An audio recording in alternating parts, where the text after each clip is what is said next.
Mr. Cameraman, also known as Rabbi Yosef, who gets married in this week's parsha?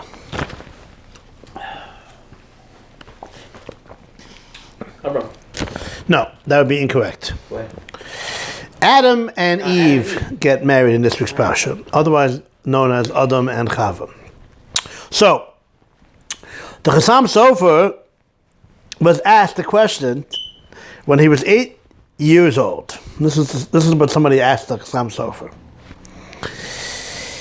The halacha is that by a wedding, in order for it to take place and be a halachic wedding, not in Vegas, right? A non-Nevada wedding, a halachically valid marriage needs 2 eidim.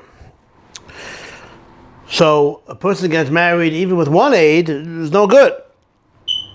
So how was this marriage halachically sound? They didn't even have 1 aid, right? I'm just saying, 1 aid itself would be no good. They didn't even have 1 aid. Who were the aidim at this marriage of Adam and Chava? That's what somebody asked the Chassam Sofer. The Chassam Sofer, Moshe Sofer, when he was 8 years old, came up with this lamdasha answer to this question. Watch this. The halacha that a marriage needs to have 2 aidim. By any chance, do you know the source offhand, Yosef? How do we know that? I don't know. We learn it out from the laws of money. That just like by dinim ominous, financial transactions, in order for it to be chal, in order for it to work, to be a halakhic transaction, you need to have 2 eidim. Borrowing money, lending money, different types of business deals that you need eidim for, witnesses for. So, since the halacha is by financial laws, you need 2 eidim, so the Gemara learns out, also by the laws of Kedushin, you need 2 eidim. Says the Gemara, what do you mean? How could you learn it out from money? Money is different.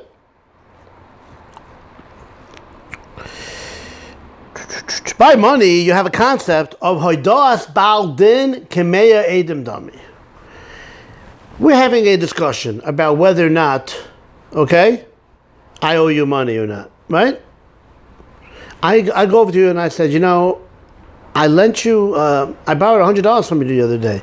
Did I pay you back? I'm not sure. And you say, yeah, Shlomo, you paid me back. You, the one who I supposedly owe the money to, you said that I paid you. So once that happens, I don't owe you any money. Because once you admitted it, hoidas bal din kemeya edim dami. Once you said, the law is I don't have to owe you any money. That's just one example. But whenever the person is ma'ida, whenever the person who supposedly is owed money or has to be paid money for whatever reason, if he himself says he doesn't need to get paid, then that has the same status as if there were 100 eidim saying that the money was paid back. So that's the halacha by mominus. So then, would you say the same thing by kedushin? That if the woman says that she's mikadeshes, then that should be enough? Then maybe you don't need eidim. Because, just like when the man says that I'm not owed any money, it has the same status of eidim. So maybe if the woman says, yes, I took kedushin from you, then maybe that should be enough and you don't need eidim. The Gemara says, no, it's different. When the two of us have a financial transaction, so whether or not I owe you money, I don't owe you money, the only people who are affected are us. There's nobody else involved. Whether or not I owe you money, I don't owe you money. Chaim has no halakhic status. His status doesn't change whether or not I owe you money or I don't owe you money. It doesn't affect him at all. The whole world isn't affected by 2 Jews in Miami Beach, whether or not I owe you money or I don't owe you money. But by Kedushin, if Chaim is married to Sarah, then Sarah cannot marry anybody else in the world, right? She's married to Chaim. And Chaim is married to Sarah, he can't marry her relatives. So there are other people who are affected whether or not this marriage takes place or not. Mashenke, not the case of me and you with our money, nobody else is affected by that. So therefore, only by money would you say, and therefore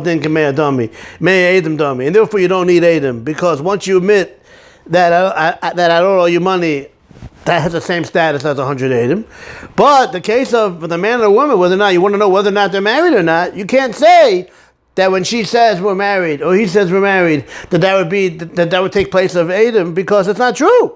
Because if they are married, then people are affected by it, because then they can't marry this couple because they're relatives of the couple. I mean, these people cannot marry the relatives of this woman that he was supposedly married to. And therefore, you don't say that. That's all the Gemara. But, says the Chassam Sofer, again, when he was a little kid, by the marriage of Adam and Chava, there was nobody else in the world. So since nobody else was in the world, it has the same status of Dinei Mominus, where remember we said before that by Dinei Mominus, nobody else is affected, whether or not I owe you money or I don't owe you money. And therefore we said that you don't need Adam, because it was different in the case of a regular case of Kedushin. Because a regular case of Kedushin, you can't say that if they admit that they were married, that should take place of Adam. Can't say that over there, because over there, says the Gemara, if the people are married, then he can't marry her relatives. Says the Chassam Sofer, there's no relatives, there's nobody else in the world over here. And therefore, you can learn it out from Mammon, and therefore, you don't need Adam, because it has the same status of Mammon. Whether or not these people are married or not, doesn't change the halakhic status of the people in the world, because there's nobody in the world. And therefore, you would not need the proper halakhic Adam for that marriage. Shabbat Shalom.